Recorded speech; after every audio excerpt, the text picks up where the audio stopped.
Magandang umaga mula sa Pag-asa Weather Forecasting Center. Ito ng ating update sa magiging tayo ng panahon sa susunod na 24 oras. Easterlies pa rin o yung mainit na hangin galing sa karagatang Pasipiko ang umiiral dito sa silangang bahagi ng Luzon at Visayas. At makikita natin dito sa ating latest satellite imagery na ngayong madaling araw pa lamang may mga kaulap na tayo dito sa silangang bahagi ng ating bansa.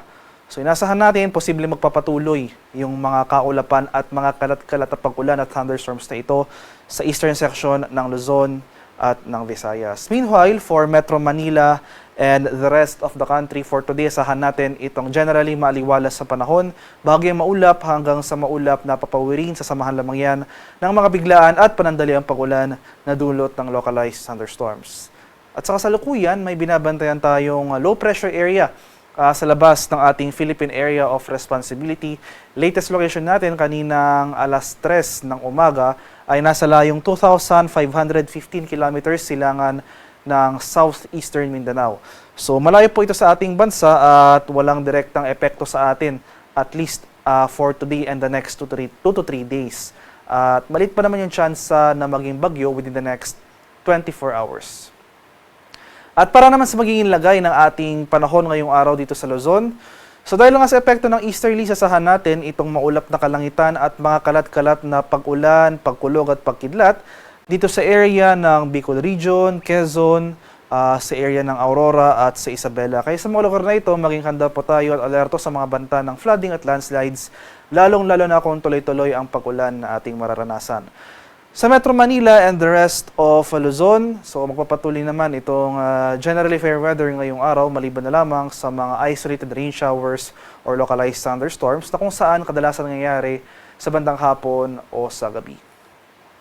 Sa areas naman ng Palawan, Visayas at sa Mindanao, itong area rin ng Eastern Visayas dahil sa epekto ng easterlies makakaranas tayo ng mga sustained na kaulapan at mga pag-ulan. Meanwhile, for the rest of Visayas, itong central and western sections ng Visayas, maski dito sa Palawan at buong Mindanao ay generally maaliwalas sa panahon rin ang ating inaasahan. Magdala pa rin tayo ng pananggalang sa ulan dahil posible pa rin yung mga afternoon to evening na mga rain showers or thunderstorms. Sa kalagayan naman nating karagatan, walang gale warning na nakataas at banayad hanggang sa katamtamang pag-alon ang mararanasan sa malaking bahagi ng ating bansa. Gayunpaman, iba yung pag-ingat pa rin sa ating mga kababayan na maglalayag sapagkat kung meron tayong offshore na mga thunderstorm activity, asahan natin yung mga pagbugso ng hangin kaakibat nito ang bahagyang pagtaas ng ating mga alon. Para naman sa ating weather outlook sa mga susunod na araw, so, yung scenario natin para sa low pressure area na ating minomonitor sa labas ng PAR, low chance maging bagyo within the next 24 hours pero patuloy nga yung monitoring natin dahil hindi natin inaalis yung posibilidad ng development into a tropical cyclone in the coming days na kung saan posible nga itong pamasok ng ating Philippine Area of Responsibility by Thursday or sa Friday. So at least for the next 4 days, wala naman tayo inaasahang direktang epekto ng nasabing paparating na sama ng panahon sa ating bansa.